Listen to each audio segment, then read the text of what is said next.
Welcome to the Parkinson's Project podcast. The Parkinson's Project seeks to erase the stigma associated with Parkinson's disease while empowering and inspiring those dealing with the affliction to live life to the fullest. The Parkinson's Project aspires to build an engaged, supportive community while examining the journey of living with Parkinson's disease through a positive, empowering perspective. Here is your host of the Parkinson's Project podcast, Tim McNiff. Hello, and welcome to the Parkinson's Project. My name is Tim McNiff. Part of the mission of the Parkinson's Project is to leverage first-person experiences, expert analysis, and cutting-edge information from all areas of PD treatment to inform and empower people as to the work that is currently being done day to day, every day, to help people live their best lives while using different forms and methods of exercise to combat PD. With that in mind, it is my great pleasure to welcome Katie Grove to the Parkinson's Project. Katie is a PhD in the field of human performance. Now retired, Katie was the head of the undergrad athletic training program at Indiana University in Bloomington, Indiana. These days, Katie is the director of the Rock Steady Boxing program at Element Boxing and Fitness Gym in St. Paul, Minnesota. Katie Grove, welcome to the Parkinson's Project. Thank you. So glad to be here. And you've already got your workout in today. I did. We actually had a Rock Steady Boxing class today, and I did a weightlifting before that. It's nice being in the gym because I can get it all taken care of. And you were actually working the hands, what do you call them? The mitts. The mitts Yes. For another boxer. Katie, is that a place where you're supposed to be? Well, we don't hit the head. So the gentleman that I box, that I do mitts with, I'm just practicing my movement. And every once in a while, if I don't roll or duck, he kind of gives me a little love tap on the side of the head to remind me so I don't get hit. So it's all in good fun, but it's a great conditioning and workout. We're learning something about you, Katie Grove. You are a good sport. Oh. So let's start with you. Let's talk about your background because it Sure. sounds like you've been involved with sports and wellness for most of your professional life. Is that fair to say? That is correct. I went to school at the University of Montana to college, and it was right before my senior year. I took a class in sports medicine from a physician. And I literally remember where I was sitting at that point when the light bulb went on. And I thought, I love this. So now this was back in 1973. Title IX passed in 1972. So I wanted to go. The only thing I could do was go to graduate school to get a master's in athletic training. There were two programs in the country, Arizona and Indiana State. And the only one that accepted women was Indiana State. So the year before I got there, there was one woman in the program. The year that I got there, there were 20. That's Wow. how quickly, even though Title IX was about science, that's how quickly athletics kind of took it over. And it was from there, it was, working. So you obviously must have had at least a passing interest in sports playing as an athlete? Well, what chance were you given, or what opportunity did you have? Well, not many. I mean, my family, my parents had us on the golf course, so I know golf. I can play it poorly, but I know basics. Me too. We're good with each other. Yeah, that's good. They had us swimming, but when I was in high school, again, the only sports, we didn't have any sports until senior year. It was a Catholic high school, and they started girls basketball. So when I went to college, they did have club sport. And so one day somebody asked me if I wanted to join the women's basketball team, which I did. I lasted for about 2 months. But again, it was a real eye-opener because at that point, the women's team was traveling, but they had to sleep on floors, the whole thing. And then Title IX came along and changed things. But besides sport, we in sports medicine, an athletic trainer is basically the care and prevention of injuries. That's what I did for my next, 45 years was practice as an athletic trainer. Well, since you spent most of your time in academia at IU or Indiana University, I do feel compelled to go off subject and to ask you about Bobby Knight, the longtime and sometimes controversial head coach of the men's basketball program at IU. But should we save that for another time? Yes, I think. There are. Believe me, I'll just say one thing. When he was fired, there were so many flowers and clothes parked outside the front door, and people said, "I'm never going to get back to Indiana University." So yeah, it was an interesting time. Let's just say that. Well, I'll tell you, I used to be a sports reporter, and when I was around him, man, he scared the out of me. He's a big man. Yeah, and imposing. An imposing man. And when you watch, if we walked around Assembly Hall, there were little minions kind of behind him, following him. Now, as a female, we were not allowed to have any female athletic training students work with the men's basketball team, which was a big issue with me, obviously. And I did happen to walk across the court one day to get over to wrestling, and I heard about it. So, there were other issues around that, but I'm guessing you didn't miss Bob when he was gone. No, I didn't. There were very interesting things that went on. So anyway, we've moved on. So Katie, that's good. You are a piece of work. I love this. Okay, so let's ask this question. How did you get from IU to Minnesota, and maybe even fast forward then how to Element Gym in St. Paul? Okay, great question. So I always knew when I retired, and I retired in 2017, that I wanted to come back to the Twin Cities. And I say come back because I'm originally from Fargo, North Dakota. My dad is from St. Paul. My mom was from Billings, Montana. And her dad sent her out here to school at St. Kate's. Oh. And she and my dad met at a malt shop. Oh. He was at the U. And apparently, at some point, she was sent back home because the nun said she was spending too much time with this man. And 50 years later, they were still together. So, that didn't work well. But so I have 3 siblings here, and one still in Fargo and one in Indiana. But when I retired, I knew I wanted to come back here because I love the Twin Cities. I think it's fabulous. And I came here knowing that, or let's just say when you retire, your concern is always, what am I going to do when I retire? And I had retired my credential, so I could no longer call myself an athletic trainer. But of course, you still have some of that knowledge. And I always liked the medical aspect, obviously sports medicine, but I like the one-on-one aspect. So I just happened to pick a gym close to where I live.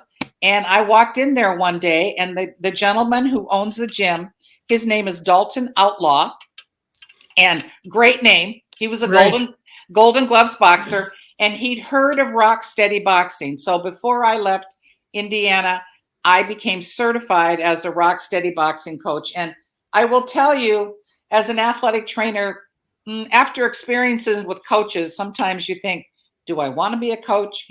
But anyway, so I started the program here, and then Uppercut Gym, which is in, I think, Northeast, maybe.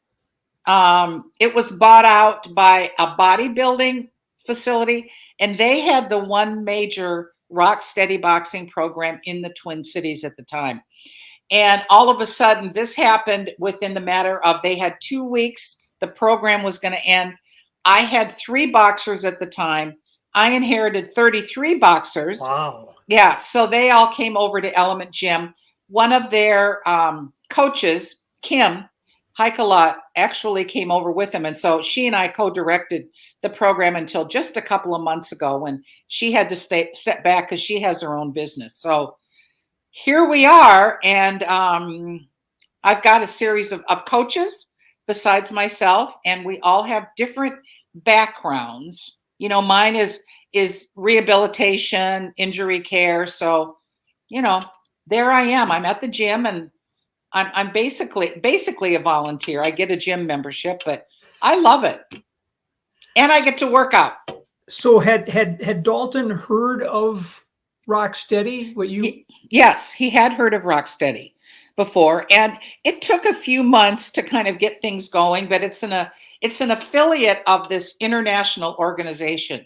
And so this organization, which started in 2006, I think it was in 2012 before they started having affiliations, and now they're worldwide.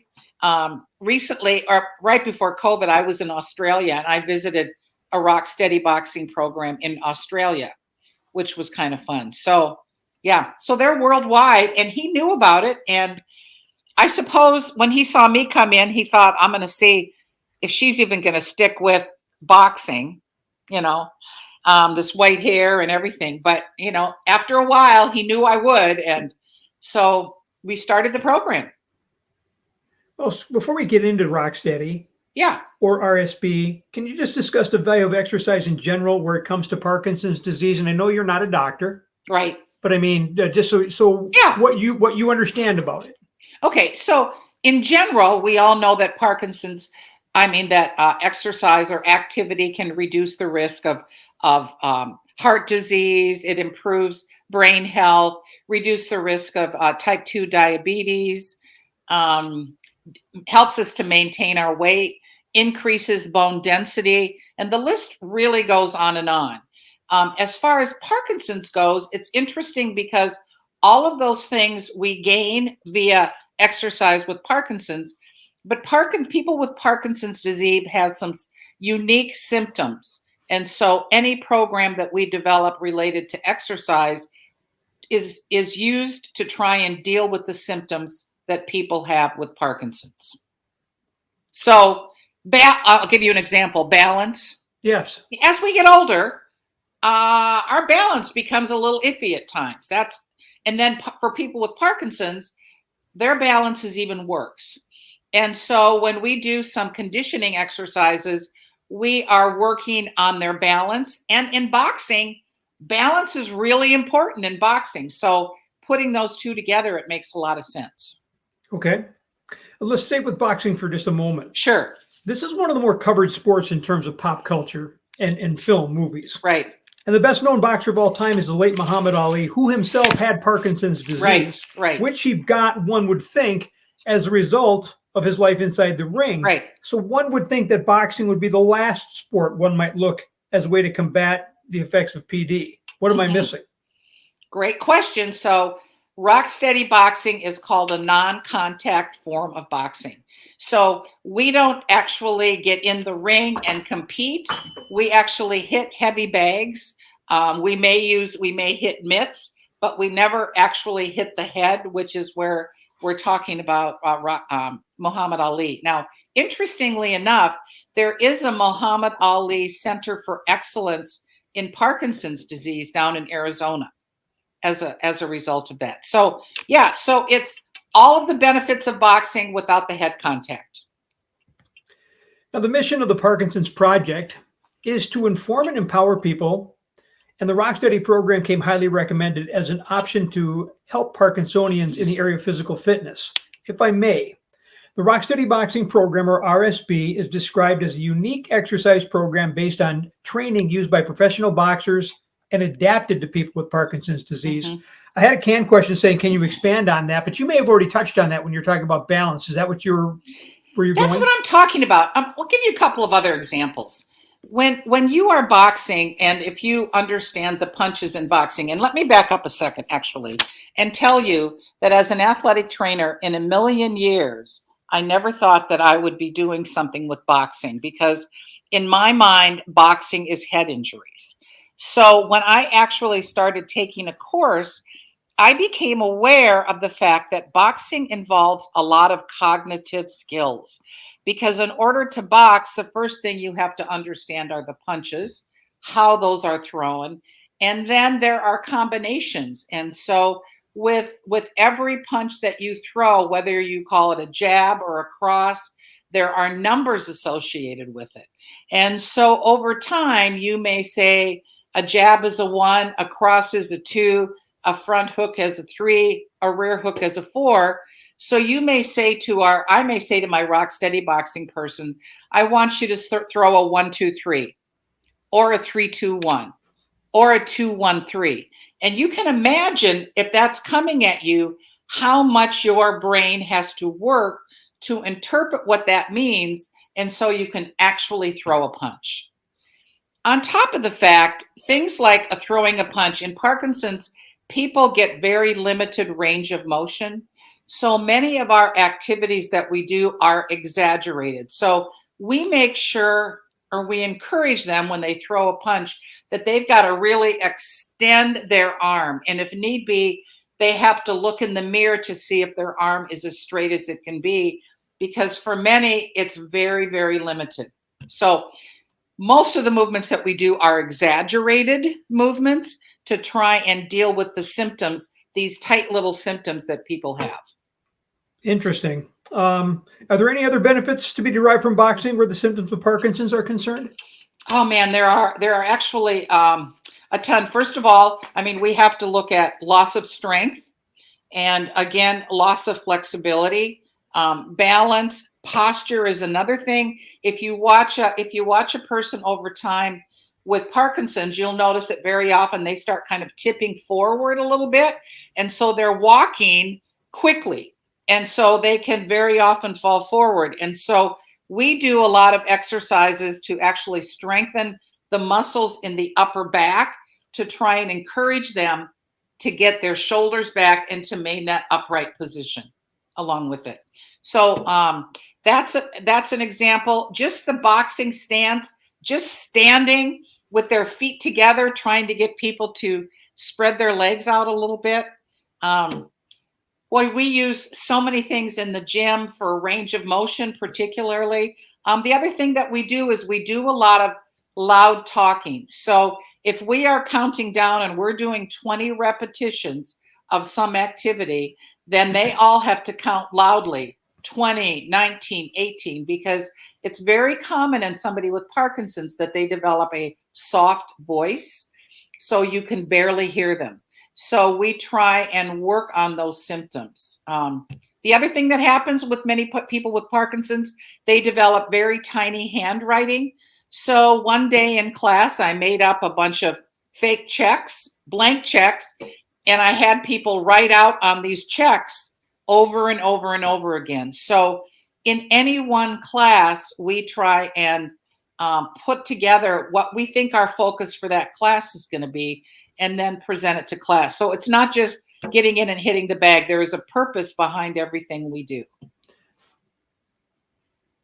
I'm listening to you and you're going through all these different things, and it's obvious how involved you are in this. Why did you get involved with Parkinson's? Where did that come from? Why did it start? You know, people ask me that question. I knew one friend of the family who had Parkinson's many, many, many years ago. But besides that, there was nobody in my family. I think when I was in Bloomington, Indiana, there was because Rocksteady, the international group, is out of Indianapolis. Every small town there had a program.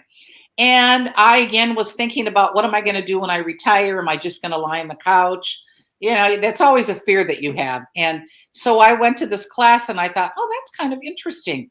And I decided just to pay the money and get certified. And over time, I would say the more knowledgeable I become, the more I enjoy it. I mean, I love this class.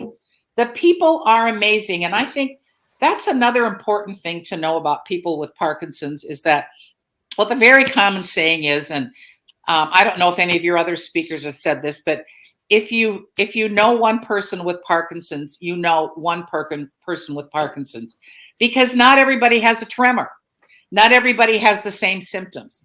But for our boxers, Parkinson's is a small part of who they are. These are people with wonderful backgrounds, great histories, and great stories to tell.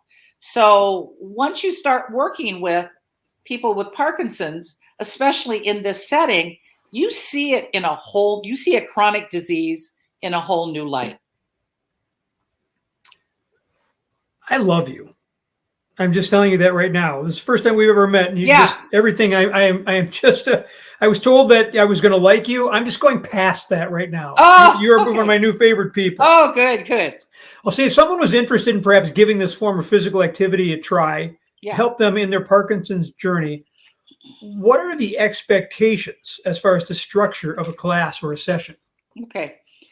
Well, let me back up just a little bit and make sure that, Parkinson's, and you interviewed Dr. Tuitt, I did. it's an extremely difficult disease to diagnose. And it may be in existence 5 to 10 years before somebody is actually diagnosed with it Okay. because of the symptoms, maybe sleep problems or constipation. That could be anybody. So those non-motor symptoms may be there for a while. The hope is that when they see probably their family practice doctor, they will send them to a neurologist. And hopefully that neurologist, and Dr. Tuitt does do this, says you need to get exercise. You need to do activity. And so we are one of those that are out there, and we get referrals from physicians. And if somebody is interested, they can contact Element Boxing and Fitness Gym, and I will contact them right away. And we will then send some forms to them to complete, including a physician's waiver. And I bring them in and I do about a half-hour assessment just to see where they are in the process, just to get to know them a little better. And then they can start in class. So as for the classes themselves, so do you then change each one? Because as you said, Parkinson's is different for everybody. So right. Do you then tailor the class? I mean, as far as like length of class, I mean, how often do they happen? How long do they last? Yeah, good Cost question. involved? So when we first started, they were an hour and a half, and some people like that. Some people didn't. Various places, we've now whittled it down so it's an hour. We still have a couple people on Zoom. But what I've tried to do now, and with Kim before, at the beginning of the month, we tell our coaches, okay, our focus for the month is going to be, and I'll say posture. And so when you are in class, we want you to really consider when you're putting together your program, what are you doing to help them improve their posture? And for this month, it's actually to do several activities at one time. So for class, the other day when I taught it, I had them sitting in a chair, holding their legs straight out in front of them. And I had a weighted ball that they were tossing in the air, and they were counting at the same time. So, the key is this: if somebody's going to be out in a crowd, they can't be always worried about, can I take this step forward? They're wanting to go someplace. So they need to know how to walk in a crowd. They need to know that they're safe, that they're not going to fall over, or if they do, how should they fall? So we try to do a lot of things that, although may not exactly duplicate what happens in the real world, is very similar to what that is, so that people feel safe when they're doing things. Maybe it's even reaching for something off a shelf. So, but anyway, back to your question. So the classes meet officially right now twice a week, Tuesday and Thursday, from 10 to 11 p.m. A lot of people get in about, I'm sorry, a.m. That's bad. A.m. Okay, no. And in particular, morning is a good time because of the medication that people take. They can time that with their breakfast and when they get up and get their medication. If you start moving into the afternoons, that can be difficult for some people. So it's an hour-long program. People will bring their tennis shoes. They wear shorts or sweats, and they bring a water bottle. We have to keep them hydrated. That's the athletic trainer talking, as well as the Parkinson's coach. And then when they come to class, we've got a wide variety of people. Some people who are less functional, some who are more functional. We also have an assistant coach for every class, as well as we have 1 to 2 volunteers who are moving amongst the boxers and helping them with whatever skill we're doing. One of the great things about health clubs is they offer people a range of options to get fit. One of the most vexing things about health clubs is that people join with the best of intentions, but getting them to come back and to stay involved is a challenge. how do you motivate people? And perhaps more important, how do you get them to stay involved? Or if a person has PD, are they more likely to stay involved because it's an issue? Boy, that's another great question. I would say to you that with Parkinson's disease, I think one of the issues for people is that they're going to go to a class and they're going to be in a class with a whole bunch of other people who are boxing. In this case, everybody who is in our class has Parkinson's disease, which is a plus because they know that everybody else is in the same position, so to speak. The second thing is they can talk with each other. They can compare notes with each other. They can complain with each other. We can all laugh together. You know, if it's somebody's birthday, everybody is excited about it. So I think that there is a real family that forms with this particular group. We are always bringing in new people. And as much as we can form this family, people will stick around. Now, COVID had a little bit of an effect, but we ran classes during COVID, most of the time on Zoom.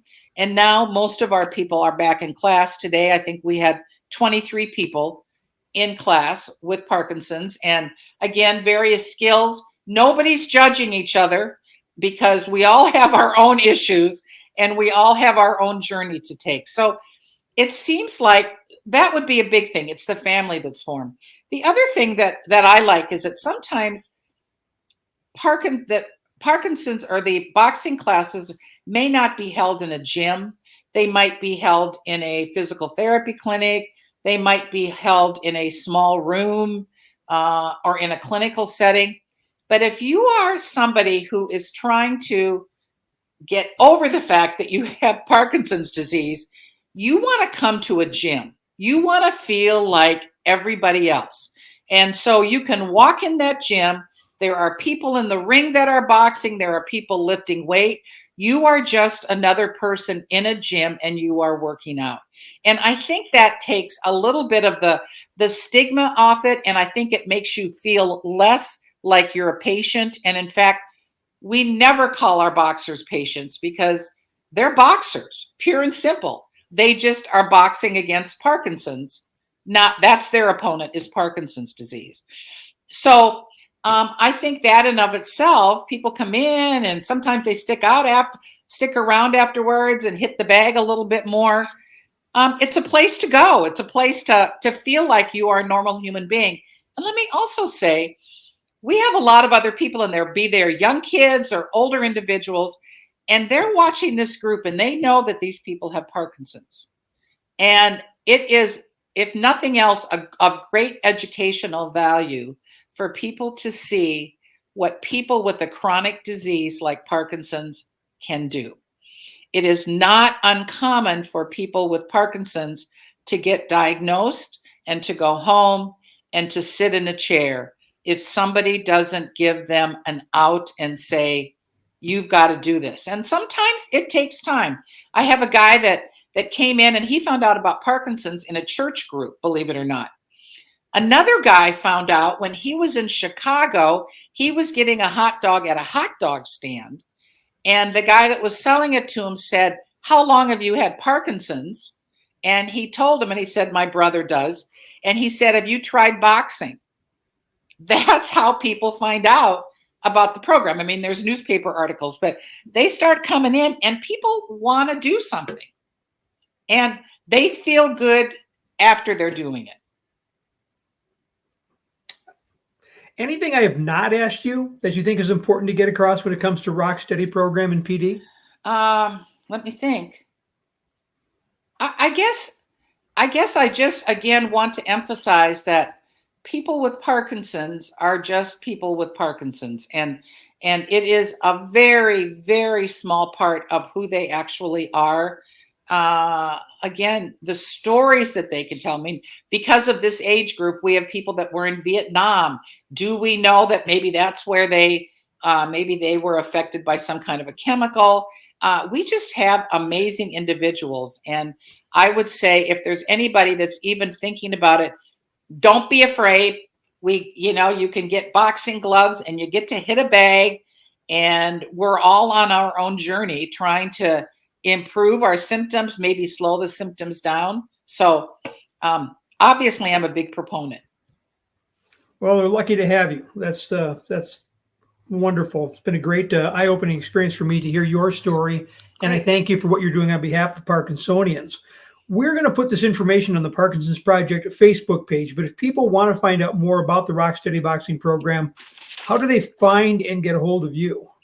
Okay, so I knew you were going to ask me that, and I turned my phone off. So I would say, I would say that they need to get onto the Element Boxing and Fitness Gym, and there are programs listed, and one of them is Rocksteady Boxing. Mm-hmm. And if they go in there, they will see, register, and it will give them the information. And that usually is sent to me as either an email or a voicemail. And I'm always checking that.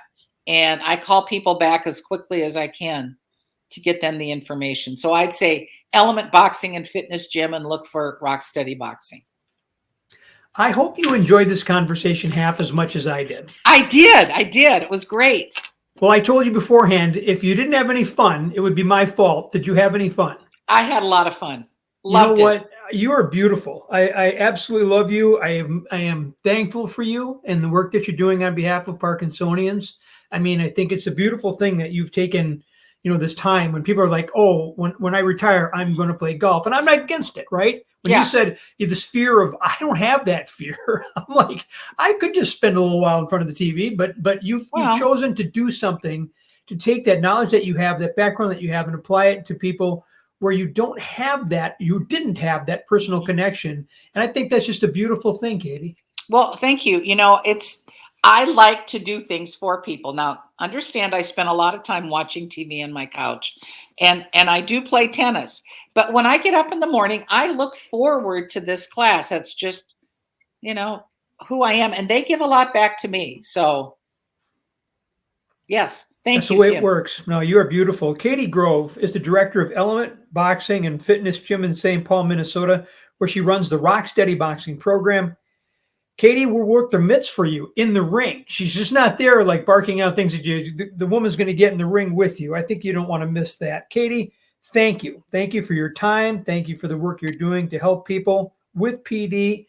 And for goodness sakes, thank you so much for joining us here on the Parkinson's Project podcast. Thank you, Tim, and we'll have to get you there. You know what? I would love to do that just to see what it's all about and get in there, and you could teach me how to throw a punch. I could. I would look forward to it. Okay, sounds good. All right, thanks, Tim. Thank you for engaging with the Parkinson's Project podcast. Be sure to look for more content on the Parkinson's Project Facebook page, and we'll see you right here on the next edition of the Parkinson's Project podcast.